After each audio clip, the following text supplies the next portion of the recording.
My dear student, good morning. मैं Rahul Tripathi, Kisan inter college Parsaul, Gautam Buddh Nagar, प्रवक्ता इतिहास।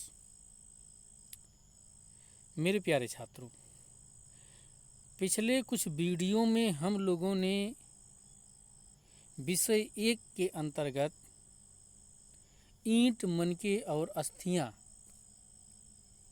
जो कि हड़प्पा सभ्यता से संबंधित थी, के बारे में अध्ययन किया। मुझे उम्मीद है कि ये वीडियो आप लोगों की समझ में ज़रूर आया होगा। आप लोग अपना कमेंट बॉक्स में अपना कमेंट लिखेंगे, फिर उनके प्रश्नों का उत्तर एक दिन हम लोग डिस्कशन करेंगे उस पर, और उसके लिए वीडियो अलग से हम बनाएंगे। आज हम विषय 2 को पढ़ेंगे, लेकिन इसकी शुरुआत करने से पहले आप हमारे इस चैनल को सब्सक्राइब करें, लाइक करें, शेयर करें। विषय 2, जैसा कि हम आपको दिखा दें, ये राजा, किसान और नगर, इसका नाम है राजा, किसान और नगर। आप लोग देख रहे हैं कि राजा, किसान और नगर को जो हमको पढ़ना है वो 600 ईसा पूर्व से लेकर के 600 ईस्वी तक का है। ये 600 ईसा पूर्व से लेकर के 600 ईस्वी तक का है। फिर हम लोगों को इसमें हेडिंग में और दिया हुआ है आरंभिक राज्य और अर्थव्यवस्थाएं। तो हम लोग देखेंगे कि ये जो है आरंभिक राज्य है। कैसा राज्य है? आरंभिक राज्य है, मतलब राज्य की शुरुआत हो रही, इसके बारे में हम लोग देखें। आरंभिक राज्य और अर्थव्यवस्थाएं। देखिए, 600 ईसा पूर्व से 600 ईस्वी, और इसके पहले जो हम लोगों ने हड़प्पा सभ्यता पढ़ा, इसमें एक अवकाश दिखाई पड़ रहा है, क्रम नहीं मिल रहा है समय का। इसका कारण है कि इसके बीच में एक और सभ्यता जन्म ली थी, एक और संस्कृति थी, जिसे हम वैदिक संस्कृति के नाम से जानते हैं। किस संस्कृति के नाम से जानते हैं? वैदिक संस्कृति। वैदिक संस्कृति। वैदिक संस्कृति का जो कार्यकाल है वो 1500 ईसा पूर्व से लेकर के 600 ईसा पूर्व तक है। इसे वैदिक काल को 2 भागों में बांटा जाता है। एक को ऋग वैदिक काल कहते हैं, और दूसरे को उत्तर वैदिक काल कहते हैं। ऋग वैदिक काल का कार्यकाल 1500 से लेकर 600 ईसा पूर्व तक है, और जबकि उत्तर वैदिक काल का कार्यकाल 1000 ईसा पूर्व से ऋग वैदिक काल का 1500 से लेकर 1000 ईसा पूर्व तक है, जबकि उत्तर वैदिक काल का 1000 से लेकर 600 ईसा पूर्व तक है। ये कहाँ से? 1000 से लेकर के 600 ईसा पूर्व तक। और ये कहाँ है? 1500 से लेकर के 600 ईसा 1000 ईसा पूर्व। 600 बार बार आ रहा है, आप लोग को डिलीट कर दीजिएगा। तो मैं ये बताना चाह रहा हूँ आपको, इसको इरेजर कर देते हैं। मैं ये बताना चाह रहा हूँ कि जो वैदिक संस्कृति है पूरा क्या है? ग्रामीण संस्कृति से संबंधित है। किससे संबंधित है? ये ग्रामीण संस्कृति से संबंधित है। देखिए, जो 600 ईसा पूर्व है, इसकी एक अलग कहानी है। 600 ईसा पूर्व में ही आप देखेंगे द्वितीय नगरी क्रांति होती है, और इस द्वितीय नगरी क्रांति के आधार को लेकर इतिहासकारों में मतभेद है। हालांकि बहुत सारे इतिहासकार आज मान चुके हैं कि इस नगरी क्रांति का जो मुख्य बिंदु है, जो मुख्य तथ्य है, वो लोहा था, जिसके बल पर इस समय क्रांति का उद्भव हुआ। आइए हम लोग देखते हैं कि लोहे ने कैसे इसको जो है नगर के स्तर तक पहुंचाया, क्या विशेषता थी लोहे की। लेकिन उससे पहले हम आपको बता दें कि इस पैराग्राफ में हम लोगों को पढ़ना क्या है, फिर लोहे की हम कहानी आप लोगों को बताएंगे। इस पैराग्राफ में हम लोगों को क्या पढ़ना है? इस पैराग्राफ में ये समझाने का प्रयास किया गया है कि हड़प्पा सभ्यता के बाद एक जो 6ठी शताब्दी ईसा पूर्व के बीच एक अवरोध उत्पन्न हुआ है, एक अवरोध है जो इस कालक्रम में नहीं है। एक वैदिक संस्कृति है, वैदिक संस्कृति का बताया गया, उस समय कई संस्कृतियाँ आई जो ग्रामीण संस्कृति थी।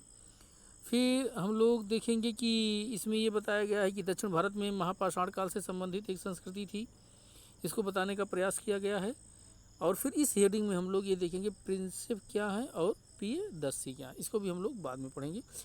पहले हम लोग इसको देख लेते हैं लोहे की कहानी। देखिए, जब लोहे का प्रयोग किया गया, ये वही क्षेत्र है जहाँ पर लोहा मिला। लोहे के प्रयोग से क्या हुआ, ज़मीन की खुदाई की जा सकी।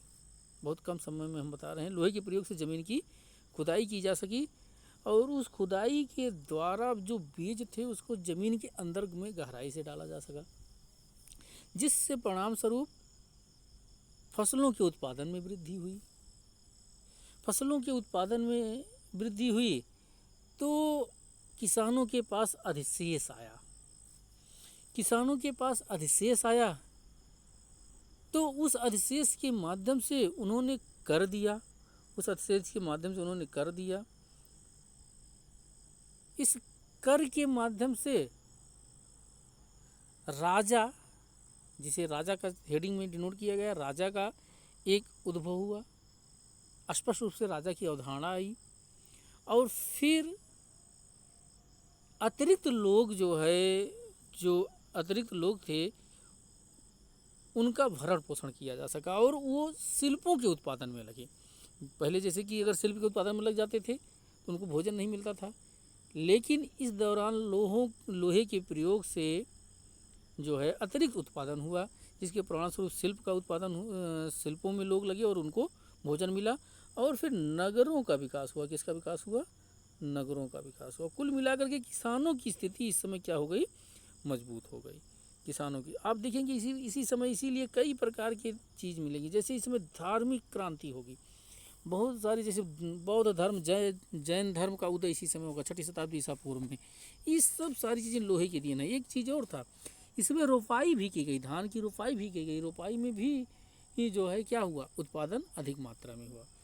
आइए हम लोग हेडिंग वाइज चूँकि पढ़ रहे हैं चैप्टर की, इस हेडिंग का बस इतना ही महत्व था इस पैराग्राफ का। इसमें बहुत कुछ आप लोगों को नहीं देखना है। आप एक यहाँ देखेंगे एक चित्र है, तो छोटा कर दे रहे हैं, हो सकता है पूरा आ जाए। छोटा करने पे जो है कम बढ़िया सा आता, लेकिन चित्र आप लोग देख लीजिए। चित्र, ये चित्र है, आप देख लिए होंगे चित्र हम। और उसके बाद फिर ये चित्र जो है ये मध्य प्रदेश है। मध्य प्रदेश में एक स्थान है सांची, और वहीं पर एक अभिलेख मिला हुआ है जिसे सांची का अभिलेख कहते हैं। इस अभिलेख का समय है लगभग 2वीं शताब्दी ईसा पूर्व है। कब है? 2वीं शताब्दी ईसा पूर्व है। अभी अभिलेख किसे कहते हैं इसके बारे में हम लोग अध्ययन करेंगे, अभिलेखों के बारे में हम लोग अध्ययन करेंगे अभी आगे, और पूरा बताएंगे आप लोगों को। सांची इसलिए मैं बता रहा हूँ कि हमारी इस चैनल का नाम भी सांची कंपटीशन क्लासेस है। हमने नाम यहीं से लिया है। आपको ऐतिहासिक नाम है, ये ऐतिहासिक चैनल भी बनाइए आप लोग हमारा। आप लोगों को मैं बहुत अच्छी जानकारी दूंगा यहाँ से। अभी तो बस NCERT पढ़ा रहा हूँ, कंपटीशन की क्लास जल्द शुरू करने वाला हूँ मैं, जिसमें आपको सारी कंपटीशन के, चाहे आप PCS IAS जो भी देंगे, उनके GS के सारे प्रश्न आपको यहीं से मिल जाएंगे। आगे आइए, अब इस कहानी को हम लोग देखते हैं। प्रिंसिप और पियदस्सी का क्या पढ़ना है, इस पैराग्राफ में हम लोगों को क्या पढ़ना है। देखिए, प्रिंसिप जो हैं ये ईस्ट इंडिया कंपनी की एक अधिकारी थे। इनका पूरा नाम जेम्स प्रिंसिप था। यहाँ पर मैं अंडरलाइन कर देता हूँ, इसको आप पूरा देख लेंगे। ये ईस्ट इंडिया कंपनी के क्या हैं? अधिकारी हैं। इनकी विशेषता क्या है? इनकी विशेषता ये है, मैं इनकी विशेषता आप लोगों को बता रहा हूँ। विशेषता क्या है? इनकी विशेषता ये है कि ये 1830 के दशक में 1830 के दशक में जो लिपि थी इस काल की, अभिलेखों पे जो लिपियों का अध्ययन लिखा गया था, उसको पढ़ने में इन्होंने क्या की? सफलता हासिल की। आप देखेंगे ब्राह्मी और खरोष्टी लिपि का खास करके इन्होंने अध्ययन किया। ये देखिए, ये ब्राह्मी लिपि है और ये खरोष्टी लिपि है, खास करके इसका अध्ययन किया। अक्सर उस समय जब अभिलेखों को देखा जा रहा था तो उसमें एक शब्द मिलता था जिसे पियदस्सी कहते हैं। क्या कहते हैं? पियदस्सी। ये शब्द जो मिल रहा है, ये आप देख रहे होंगे, पियदस्सी। इसका इन्होंने अनुमान लगाया कि ये कौन है, इसका इन्होंने संबंध जोड़ा। एक शासक था पीरदर्शी। आगे आप साहित्यिक स्रोतों में आप देखेंगे, मैं इसको थोड़ा सा आगे बढ़ा रहा हूँ, इस यहाँ देखेंगे जो साहित्यिक स्रोत हैं अक्सर बौद्ध ग्रंथों में आप देखेंगे इसी समय जो है एक शब्द मिलता है, अशोक मिलता है। तो इन्होंने उनका संबंध किससे जोड़ा, अशोक से जोड़ा। अशोक और पीरदर्शी का संबंध किससे जोड़ा, अशोक से जोड़ा। और किससे जोड़ा, अभिलेखों के माध्यम से जोड़ा। अभिलेखों में बहुत सारी जो है शब्दावलियाँ। इससे ये पता चला कि एक प्रतापी शासक था जिसका नाम क्या था, अशोक था, और जिसे अभिलेखों में क्या कहा गया है, पीरदर्शी कहा गया है। ठीक, बस इस पैराग्राफ में आपको यही बताने का प्रयास किया गया है, यही समझाने का प्रयास किया गया इस पैराग्राफ में कि जेम्स प्रिंसेप ने एक प्रतापी राजा जिसे पीरदर्शी कहा गया उसका संबंध किससे जोड़ा, अभिलेखों से जोड़ा। एक चीज़ और बता दें आपको, ये चीज़ें ये देखिए लाइन दिया हुआ है, बहुत इंपॉर्टेंट है। आप देखेंगे अभिलेखों का अध्ययन अभिलेखा शास्त्र कहते हैं, अभिलेख शास्त्र कहते हैं, बहुत इंपॉर्टेंट है। हमसे भी ये लोअर पीसीएस इंटरव्यू में पूछा गया था। तो आप देखेंगे कि भाई अभिलेखों के अध्ययन को अभिलेख शास्त्र कहते हैं। अभिलेख को अंग्रेजी में कहते हैं एपिग्राफ कहते हैं, एपिग्राफ। एपिग्राफ यहाँ पे मैं लिख देता हूँ, इसको लेता हूँ एपिग्राफ। और अभिलेखों के अध्ययन को क्या कहते हैं, एपिग्राफी कहते हैं। यही पूछा गया था मुझसे, भाई अभिलेखों के अध्ययन को क्या कहते हैं, एपिग्राफी कहते हैं। तो इसको आप लोग याद रखिएगा क्योंकि बहुत इंपॉर्टेंट है। और इसमें देखिए अभिलेख किसे कहते हैं, मैंने बताया था अभिलेख के बारे में हम लोग अध्ययन करेंगे। तो अभिलेख किसे कहते हैं, तो मैं बस इसको आपको बस पढ़ दे रहा हूँ, आप समझ जाएंगे इतने से। यहाँ पर है, आप इसको पहले इससे मैं डिनोट करता हूँ, आप इसको देख लीजिए, ठीक है। फिर मैं बता रहा हूँ अभिलेख किसे कहते हैं। यहाँ पर थोड़ा बड़ा कर देते हैं जिससे आप लोगों को समझ में आ जाए। अभिलेख देखिए पूरा आप लोगों को बताया गया है कि अभिलेख उन्हें कहते हैं जो पत्थर, धातु या मिट्टी के बर्तन जैसे कठोर सतह पर खुदे होते हैं। अभिलेखों में उन लोगों की उपलब्धियां, क्रियाकलाप या विचार लिखे जाते हैं जो उन्हें बनवाते हैं। उनमें राजाओं के क्रियाकलाप तथा महिलाओं पुरुषों द्वारा धार्मिक संस्थाओं को दिए गए दान का ब्यौरा होता है। यानी अभिलेख एक प्रकार से स्थायी प्रमाण होते हैं। कई अभिलेखों में इनके निर्माण की तिथि भी खुदी होती है, जिन पर तिथि नहीं मिलती है उनका कार्यकाल निर्धारण करने में थोड़ी सी क्या होती है, आमतौर पर लेखन शैली का सहारा लिया जाता है। ठीक, तो ये है अभिलेख पत्थर के बने होते हैं। आप लोग समझ गए होंगे, मैं ऐसी उम्मीद कर रहा हूँ कि अभिलेखों का अध्ययन, मैंने बताया था कि अभिलेख क्या एक पूरा तात्विक स्रोत है। पहले दिन ही अध्याय में मैंने इसको जो है स्पष्ट कर दिया था। और अब देखिए यहाँ से आपको ये जो पहली ये जो आप देख रहे होंगे हेडिंग है प्रारंभिक राज्य। प्रारंभिक राज्य, इसको मैं समझाने से पहले बस थोड़ा सा आप लोगों को जो है हिंट कर देता हूँ। देखिए जो इसमें पढ़ना हमको महाजनपद पढ़ना है। कितने महाजनपद है, 16 महाजनपद है। इनको भी हम लोग पढ़ेंगे, पूरा विधिवत रूप से पढ़ेंगे, एक एक महाजनपदों के बारे में पढ़ेंगे। बस एक यहाँ रहस्य है जिसको सुलझा देते हैं। देखिए जो वैदिक संस्कृति है हमारी, उसमें जो ऋग वैदिक काल है, उस समय जो प्रशासन की सबसे बड़ी इकाई थी वो क्या थी, जन थी, सबसे बड़ी जन थी। उसके बाद उत्तर वैदिक काल में आप देखेंगे क्या आई, जनपद आई, जनपद आई। फिर आप देखेंगे जनपद से महाजनपद 6ठी शताब्दी ईसा पूर्व में आया। क्या आया, महाजनपद। यही महाजनपद हमको पढ़ना है। ये प्रशासन की इकाइयाँ 6ठी शताब्दी ईसा पूर्व में महाजनपद का उदय हुआ है। 16 महाजनपद। ये राज्य के निर्माण की प्रारंभिक अवस्था थी। राज्य के निर्माण की कैसी अवस्था थी, प्रारंभिक अवस्था थी। तो जन ऋग वैदिक काल की है, जनपद उत्तर वैदिक काल की, महाजनपद 6ठी शताब्दी ईसा पूर्व की है। आप देखेंगे इसी समय 16 महाजनपदों का उदय हुआ। किसका हुआ, इसको इरेजर कर देते हैं, अब आप लोग समझ गए होंगे। 16 महाजनपदों का उदय हुआ। 16 महाजनपदों का कहाँ पर इसकी जानकारी, इन 16 महाजनपदों की जानकारी किस ग्रंथ में मिलती है। इन 16 महाजनपदों की जानकारी एक बौद्ध ग्रंथ है, अंगुत्तर निकाय में मिलती है। बौद्ध ग्रंथ अंगुत्तर निकाय में हमें 16 महाजनपदों के बारे में जानकारी मिलती है। ठीक, अंगुत्तर निकाय।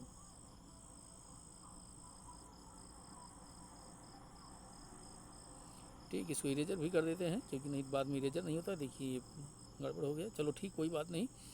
तो ये 16 महाजनपदों, देखिए मैंने बताया आपको कि 16 महाजनपद कौन है।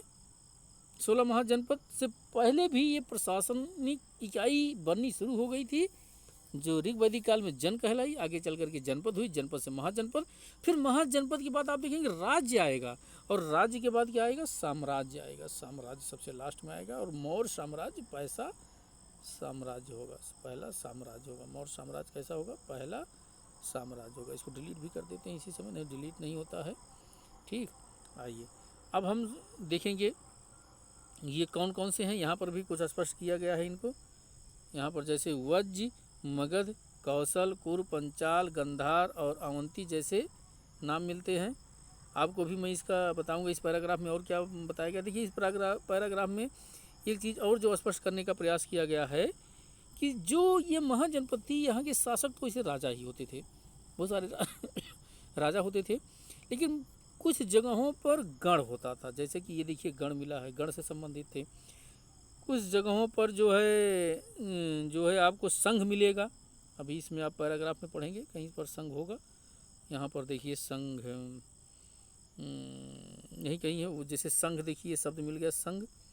हाँ, तो गणों की विशेषता ये थी कि यहाँ पर एक प्रकार देखिए जनतांत्रिक प्रणाली थी। संघों में कई प्रकार के राजा शासन करते थे, अलग अलग समूह के नियंत्रण रखने वाले राजा होते थे। वैसे तो राजतंत्र ही था, कुल मिलाकर के राजतंत्र हम कह सकते हैं, लेकिन यहाँ पर जो है राजतंत्र नहीं दिखाई पड़ता है, कुछ अपवाद है। जैसे ये गणों से संबंधित जो है, इन महाजनपदों में गणों से संबंधित महावीर और भगवान बुद्ध भी यहीं से संबंधित थे। कहाँ से, भगवान बुद्ध भी गण से ही संबंधित राजा थे, ठीक है, जो आए हुए थे। तो हम लोगों को ये देखना है, इसमें ये क्या है देख लेते हैं। उसी लिपि के बारे में बताया गया है, ये तो पैराग्राफ उसी का है। अब हम लोग देखेंगे, इस चित्र को देखते हुए थोड़ा छोटा कर देते हैं, इसको थोड़ा छोटा कर देते हैं, देखते हैं आ जाता है, एक बार छोटा करके दिखाते हैं आपको पूरा। हाँ ये देखिए पूरा चित्र है, इसको हम लोग पढ़ेंगे, इस चित्र को देखेंगे, अभी हम बड़ा करके पूरा दिखाएंगे, एक एक चीज़ को हम लोग आप लोगों को दिखाएंगे। देखिए इसमें जो है 16 महाजनपदों का उल्लेख किया गया है। किसका उल्लेख किया गया, 16 महाजनपदों का। ये कंबोज है और उसकी राजधानी बताई गई, कंबोज, पुष्कलावती, गंधार, तक्षशिला है उसकी राजधानी।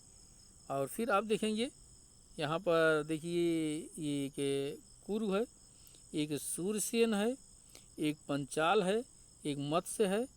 आप देखेंगे कि ये कौशल है, कौशल की राजधानी क्या है आप देखेंगे, कौशल है, श्रावस्ती है इसकी राजधानी, थोड़ा बड़ा कर देते हैं जिससे आप लोगों को स्पष्ट दिखाई पड़े। हैं, ये वत्स है, इसकी राजधानी जो है कौशाम्बी है। ये काशी है, इसकी राजधानी वाराणसी है। ये आप देखेंगे ये मल्ल है, ये वज्जी है, ये मगध है, मगध की राजधानी कहाँ है, राजगीर है, इसी के बारे में बृहद रूप से देखेंगे। अंग है, अंग की राजधानी चंपा है। और आप देखेंगे ये चेदी है, ये अवंती है। एक दक्षिण भारत में अवस्थित है जिसे हम अस्मक कहेंगे, क्या कहेंगे, अस्मक कहेंगे। ये आप देखेंगे ये बंगाल की खाड़ी है, जैसा कि हमें दिखाई पड़ रही है, बंगाल की खाड़ी है ये। और फिर आपको इधर दिखाई पड़ेगा अरब सागर है। ये 16 महाजनपद हैं, उनकी राजधानी को इसमें जो है दिखाया गया। आप खूब अच्छी तरह से देख लीजिए, क्योंकि अभी हम इन्हीं पर चर्चा करेंगे, बेहतर रूप से एक एक इसको हम लोग पढ़ते हुए चलेंगे जो है, ठीक है। यहाँ पर तो इस पैराग्राफ में हम लोग इतना ही देखेंगे।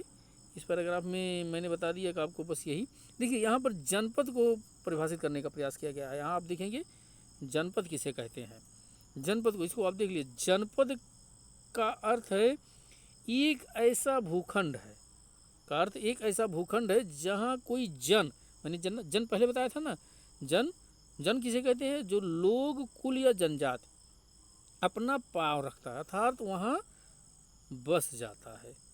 हाँ, अर्थात वहाँ क्या होता है, बस जाता है। इस शब्द का प्रयोग प्राकृत व संस्कृत दोनों में मिलता है, प्राकृत और संस्कृत दोनों में मिलता है। इस चीज़ को यहाँ पर बताने का प्रयास किया गया है। आप देखेंगे इस चीज़ को यहाँ पर बताने का प्रयास किया गया है। और ये पूरा आप इसको देख लीजिएगा, हैं, इसको देख लीजिएगा। यहाँ पर और कुछ विशेष रूप से आपको ऐसा जानने की ज़रूरत नहीं है।